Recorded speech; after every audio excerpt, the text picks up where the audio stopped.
phone. So, just calling it like I hear. So, good evening, as if the food was good, the service was good. Good evening. Good evening, as if the workshop that you went to actually taught you something that you can take back to your campuses and do something with. Good evening. Good evening. That felt better. That felt better. Again, my name is Damoni, Wright. I'm so excited to be here. I did have a chance to participate in a lot of the workshops, and I didn't know that you were going to say that, but yes, I am kind of watching. I felt like the secret person that you were talking about. I was like, do they know who they are? So I was like, it was me. I'm always watching and paying attention and listening to some of the fantastic presentations that went on during this conference. Give yourselves a hand for that. That was awesome.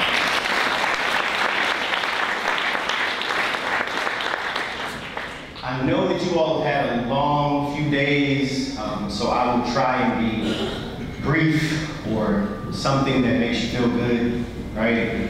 What I'm going to talk about is actually the theme from this conference, which is leading from the center, right? And something that I like to do, because I'm sort of a nerdy guy, is really look at words. But when I first saw that, I saw both the double entendre that was that theme, and I'm hoping that's what it was. But I also thought, so at the end of it, so but to where and how, right? So this idea of what are we going to do with this information now that we have it? So I first began to look at just the theme, like the words within the theme itself. So I thought about this idea of what is center, like what does it connote? What are those words? And these are some of the words that it came up with. So words like midpoint and internal and equidistant, base, home, starting point, heart, core, backbone, nucleus, source, and essence, right? So what I'd like you to do very quickly is to get just a small group, just groups of 2 or 3, just at your table, and answer this question for me. Does any of these words resonate with what you believe your word to be? If so, how? And if not, why not? So do that just for like the next 2 or 3 minutes.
For us, it's kind of the source, which, connects everything else. So if you are a source and you aren't living up to your potential or living up to the standards that we sort of follow as student unions, then you're not emanating that. You're not being the source.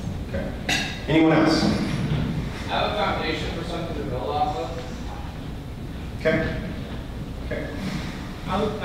Essence, because we try to bring the best of ourselves to help students and the community.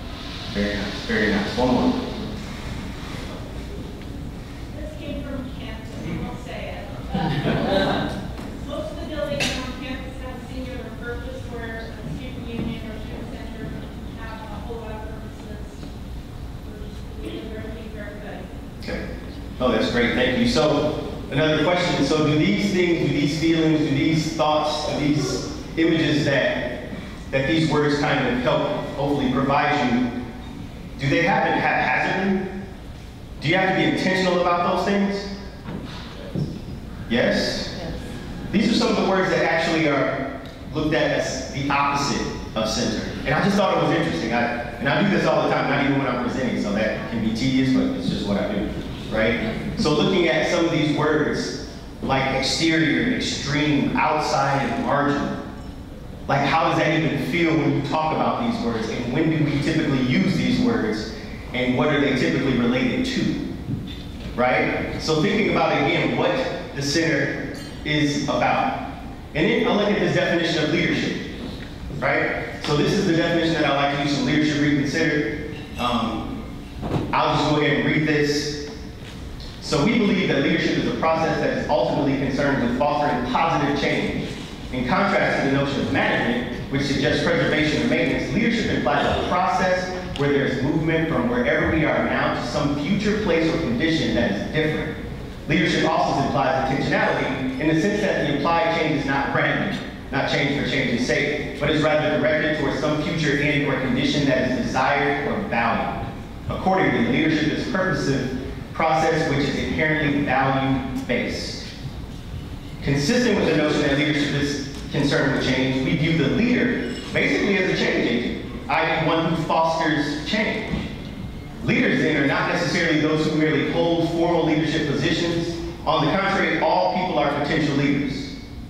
Furthermore, since the concepts of leadership and leader imply that there are other people involved, leadership is by definition a collective or group process. So this is the definition of leadership. So many people who see the idea of leadership as just being like the lone wolf or just this one person who kind of makes everything happen, just take a gander, right? We also had I had a student actually come up to me just last night because once we started talking about what we're trying to do within our different areas for students, it kind of changes how they think and it changes what they actually want to do on these campuses. Right, and I'll talk about that in just a second. So as we begin to look at the relevance of all of these things that we've been talking about, what is it? Like, why should we care about all these different things? Because as someone pointed out, in a few days, will it all just kind of dissipate? Will you all just kind of, well, that was good, that was a good point, it was valuable, maybe I can use it somewhere. Or in that discussion about the center, where we have to be intentional, is it something that we're actually going to look at, how can we integrate this into our work on a daily basis? Right, so the relevance of all of these things, the idea of leadership, and as Dr. Hooper talked about, the condition of our world demands leadership. Again, the power of the center, right, as Dr. Harrington talked about. The idea of expectations, and what is that, and how do we help raise our students' expectations about this experience? And how do we do that intentionally? The idea of community, and what is it, and why is it important, and are they just buzzwords? Do we talk about community, but how intentional and how much work do we actually put into building actual and authentic communities, right? The idea of being about intentionality and having purpose. Figuring out what student-centered actually is, right? A lot of people use the verbiage, but sometimes where it falls, it actually could mean something a little bit different. So we'll talk about that briefly as well. The idea of potential, as well as meaningful experiences that we're trying to provide all of our students, whether they are actually student staff or whether they're engaging in the programs that we've created. So this first thought, and I always make this analogy, I don't get funded by McDonald's to make this, but I would like to, because I like the Big Mac. Just don't judge me, I still like it. No pickles, special sauce is none. So this idea of expectations, right, is my contention that many students from this experience, whether it's student staff, whether it's as a student on a campus, they expect more from a McDonald's meal than they do this experience. And you're like, come on, D, man, it's harsh. I know it's hard. I'm not trying to be harsh, but let me just make a point and you can tell me if I'm wrong or I'm crazy. When people go through a drive-thru at a McDonald's, right, and they order the number one, it's classic, so don't judge me, but the number one, no pickles, and you say, I don't want any ice in my drink, right? No pickles on my Big Mac, just medium fry, I think everything is good. What happens when it's incorrect? What do? Some people will say, listen, I said no pickles, you filled it with pickles, there's ice in my drink. Some people will drive back around, go in the store, complain. Some people will just sit back and take it. So that's even another way that we need to think about this as well. But you actually do something about it. But when it comes to our education, when it comes to these experiences that students have, we either just kind of cross our fingers and hope we learn something, or we just say, you know what, well, we have this hierarchy that exists, and I'm kind of afraid to talk to the director about these things that we talked about in training because I don't know, right? As Kim talked about, that positional power. Even though I consider myself a pretty open person, love to laugh, I think I'm decently funny in private settings, right? But that positional power still puts students kind of at bay where they're feeling like, yeah, I don't know if I can just come to you and say what we talked about in student staff training, the expectation that you set for us as a department as far as what we're going to accomplish. There's some students who feel like we need to do more work. I know it's week 2, but they're already talking about, I feel like we need to do more. Who can be upset with that? Because what we did was we raised the expectation. So now students are expecting it, right? But now we have to create the space for them to actually feel empowered enough to go to us and say, well, how do we go about doing more? Because right now, I want to do more, I expect to do more, but it's just not happening, right? So again, it's these pieces, this idea of community that we often talk about. I've seen it on people's kind of like their signatures, and I hear people talk about it all the time, but what I wonder is sometimes people's actions seem to be to the contrary of building what this is actually about, right? So again, just looking at this definition, how it's typically thought of, but not just a place where interaction occurs. So it's not just the physical building, but also an attitude of connection. That is intentional. So are we saying that the building itself creates the attitude of connection, or is it the people in it? So if it's the people in it, what are we doing to engage all of our students? Does every student on your campus feel like they're a part of this community, and how do you know? That's my question. So the challenge is not just to talk about it, but you have to be about it. This is something that we actually have to engage in intentionally in order to help build it, right? Again, the attitude of commitment. So what does that look like? What are we committed to? So Dr. Washington again talked about looking at the missions of unions just around the region. But again, it's one thing to have things written, because what most people, and not most people, what many people have done is they want to do the work in creating the writing. They want to do the work in creating things that people can see at face value, because really the work that needs to be done might be lacking.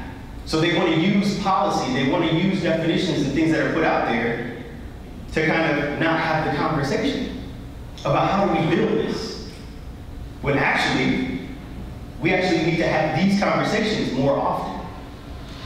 Right? Just talking to a few coworkers, even just this past week, they just talked about people who they had to intentionally engage, people who they saw roaming around the union just by themselves, and they just thought, I'm going to engage them. But it has to be intentional, because what many people will do is say, well, I don't have time. Maybe someone else is doing it. Maybe they're meeting someone. We're crossing our fingers and hoping for some things to happen, when we can just as easily go up and engage anyone, right? So again, just looking at Gardner's definitions as far as effective communities possess these 8 elements. So wholeness and incorporated diversity. So it's one huge thing to actually have this on the college campus. It's another thing to make sure that we are actively incorporating, that we're actually understanding what that means, right? As I'm sure you talked about today in many of your workshops. A shared culture, good internal communication. What does that mean, and what does it look like? And do we talk about it, or do we just say, well, good communication means that you answer the email? Sometimes we need to push the email aside and actually go make a face-to-face, have a face-to-face conversation, because believe it or not, 1,000 emails back and forth, you could take maybe just 10 minutes and clear everything with just a short discussion. But the humanity of all of that sometimes is lost, and we can't afford to lose it. right? Group maintenance and governance, participation, shared tasks, right? All of these different things are looked at as effective communities possess these particular elements, right? Again, just looking at kind of the different stages, and I won't give you all of the stages, but even just looking at the first and what would hope to be the last stage, kind of just looking at what that difference is, right? So even if we think about what a pseudo-community is, how many people have actually seen this at play? The group may feel like things are just fine, but people seem to be getting along, relationships are courteous, but it's actually not anything happening, right? We're looking for to move through the different stages to this idea of what true and authentic community looks like and feels like, right? What does it look like to have everyone engaged on your campus? What could that possibly feel like to the students? The students who are walking around with the headphones on, right? And we'll talk about that in a second. But just thinking about how do we engage students intentionally knowing what's happening around us and what generations exist within our walls. And again, thinking about this idea of dialogue, this is something that we actually have to do. We have to engage people in true dialogue. That means that not only are we talking, but we're actually listening as well. It's not just about our point, but it's also about listening to other people. The idea of critical thinking is not just what you think because you are just the most magical thinker on earth. It's about it's having the courage and someone creating the space to put it out there in the middle and have other people comment on it. And then when you bring it back, it's like, man, it's a little beat up. But I think I can make sense of these things because now I have other perspectives. And for those people who think that thinking isn't important, think about this. I know it's crazy. Think about this. Outside of nature, pretty much everything you see is from thought. It's that important. Everything that you see, someone had to think about those things. So again, the idea of listening and the intent behind even doing this is very, very important because there are a number of people who feel like they just are not being heard.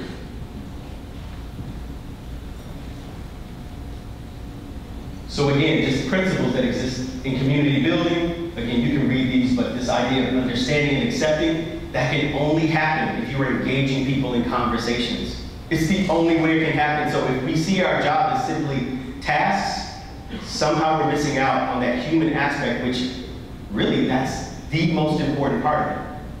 Right? So again, just looking down here, being understanding, being peaceful, right? All of these thoughts exist within communities. Are these distractions? Are these barriers, headphones, earbuds? I mean, just throw it out. Are they distractions? Is it necessary? Why do people do it? There has to be a reason. Why are students willing to just sort of, maybe not check out, but willing to put on the earbuds and just walk around, hang out in different places, just sometimes listening to music, sometimes not. Sometimes people don't even have music on or a show on. Avoid confrontation. Okay, avoid confrontation. Avoid conversation. Avoid conversation. They just want to be in their own world. Just want to be in their own world. Okay. Escape reality. Okay. Escaping reality. No, forgot it. Okay, we'll come back. Keeping your relationships confined to your Facebook friends and family. Right. It's safe. Safe. Looking for privacy. Privacy. Right. All of these things. So even the idea of safe, that just it resonates with me. Because I think about those things and it is safe, but I think about sometimes when we are alone, even if you go to a restaurant, you just want to have something. Like you don't want to be that person who's just sitting at the table by themselves eating, which I do all the time. So it's okay, right? But you just don't want to be that person. Like, what does that mean? What does that say about you? You have to be engaged with something. I have to show you that I know some people, or that I'm doing something that, like, what does that mean? But if people have that fear, and we talk about the intentionality of actually connecting and engaging with people, then that means we have more work to do. Right? More work to do. You know, there was a study done by Gallup and Purdue University and they looked at this idea of how students or former students were engaged in their work now as a result of what they did in college, and this is what they found, right? 2.6 times higher if college prepared me well for life outside of college. 2.2 times higher if I had a mentor who encouraged me to pursue my goals and dreams. 2 times higher if I had an internship or job that allowed me to apply what I was learning in the classroom. 1.8 times higher if I worked on a project that took a semester or more to complete. 2.3 times higher if I had at least one professor who made me excited about learning. 1.8 times higher if I was extremely active in extracurricular activities and organizations while attending college.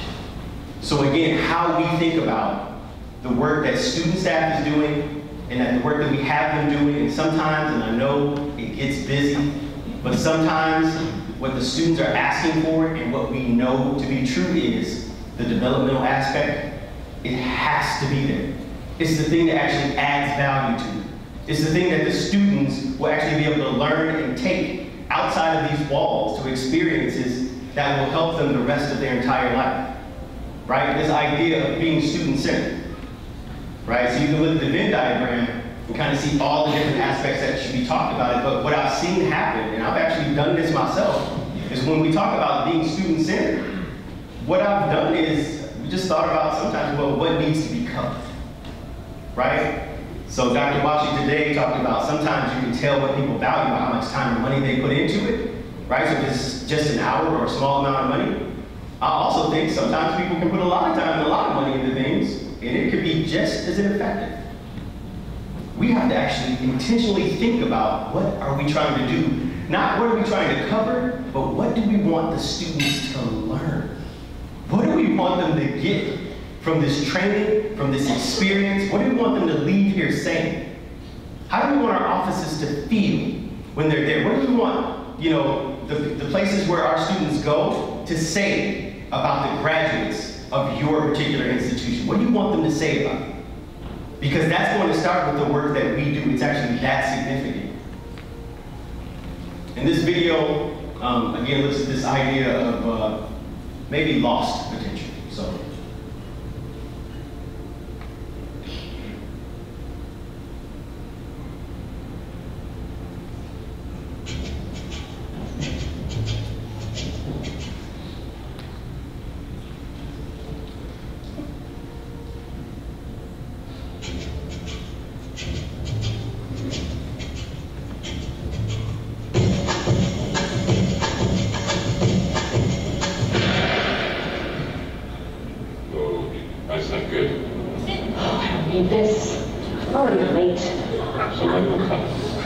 Anybody out there? Do you have a phone? No. Sorry. Somebody! Hello? There are 2 people stuck on an escalator and we need help. Now, would somebody please do something?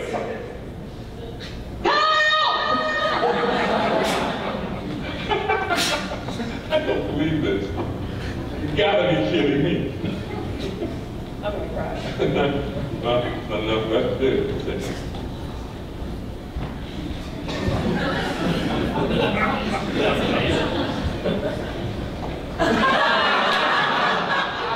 Hello? Hey, don't worry about it. I'll fix it in a second. He said he can fix it. All right. All right. That's more like it.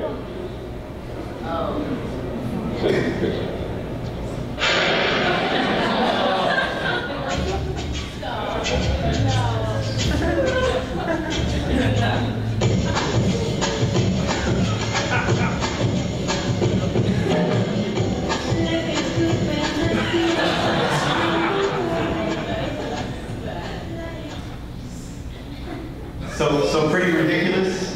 Is that, would you agree? Is it pretty crazy? Like, why is it crazy? Like, somebody just tell me why it's so just asinine. Just because of how realistic it is in our normal work environments.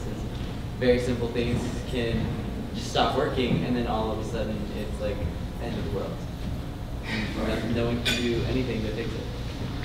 Right. Other thoughts? I see it as a sign, people are relying on technology they don't understand, so we often disconnect ourselves from the processes. There's always a human component in this process.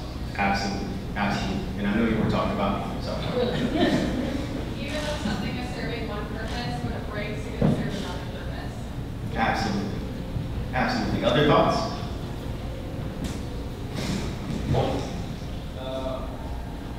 I saw that you wanted to take the easy path instead of just working and going to the field.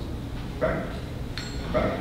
So all of this, all of those great examples for that video, and sometimes people laugh and they're like, that's just so ridiculous. And I'm like, yeah, it kind of is, but like you were saying, sometimes the issues that we're thinking about, sometimes people are waiting for someone to come and do it. They're waiting for someone to come in and save us. They're waiting for someone to come up with the best idea or to be able to do this on our college campus. And just like, Kim talked about on the first day, sometimes we just need you to do it.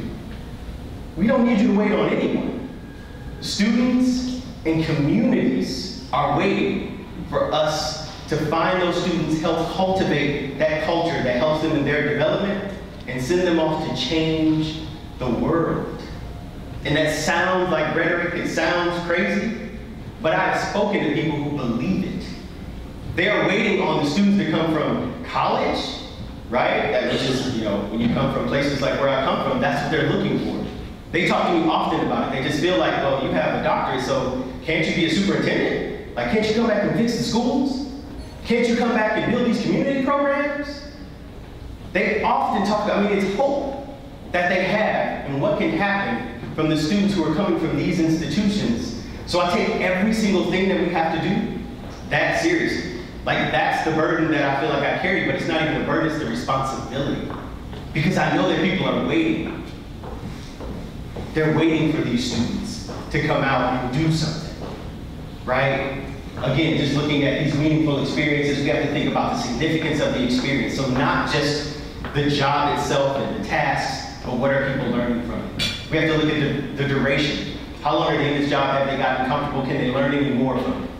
Right? Not just the breadth, but also the depth. Sometimes people are so concerned with just doing a number of things that they don't understand one or two things with any depth. So when you ask them to explain it, or you ask questions about it, to really dig into it, to look at what these outcomes are, how you came about, all of these different pieces, they can't really explain that to you. Yet still, they have all these different things on their resume that makes people feel proud. Well, employers aren't looking for just a number of things. They want to see that you actually understand these concepts. You understand what happened. You understand the people you work with, right? Interactions, the intensity, triggers that happen. The idea of reflection. So what does that mean? So obviously the now, but also hindsight, insight, and foresight to develop your whole sight. We have to think about all of those things for our students. And some of these action steps, again, this is what this made me think of as I was listening to the speakers just over the past couple of days. It just made me think of these questions, right? So when you return to your campus, how are you going to be courageous?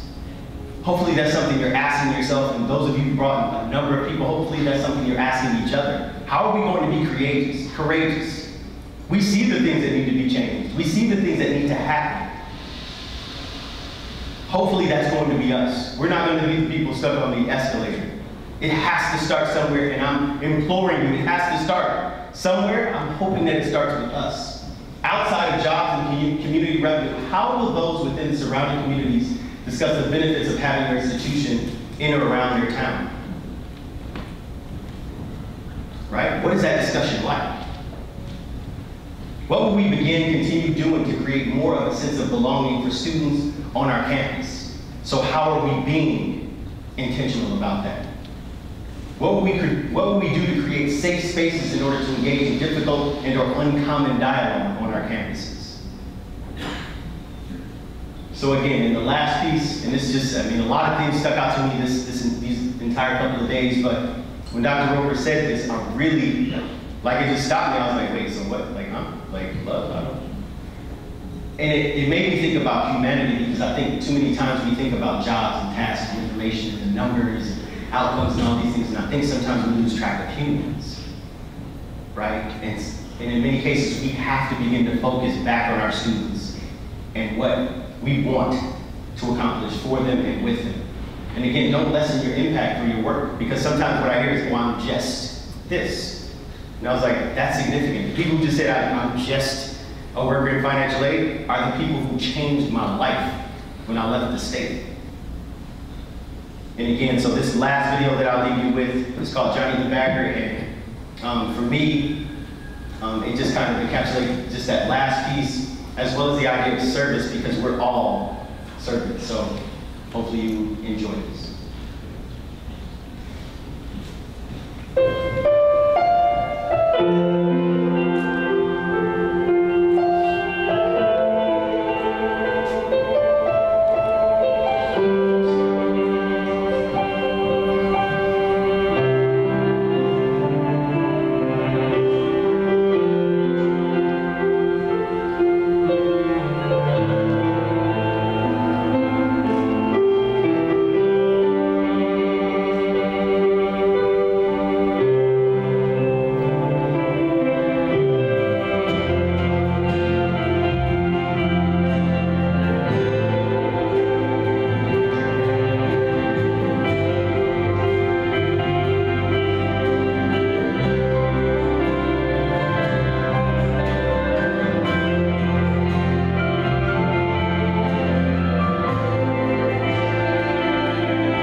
So just remember, we are making a difference, and we can continue to do so, even at a greater scale if we work together. So thank you.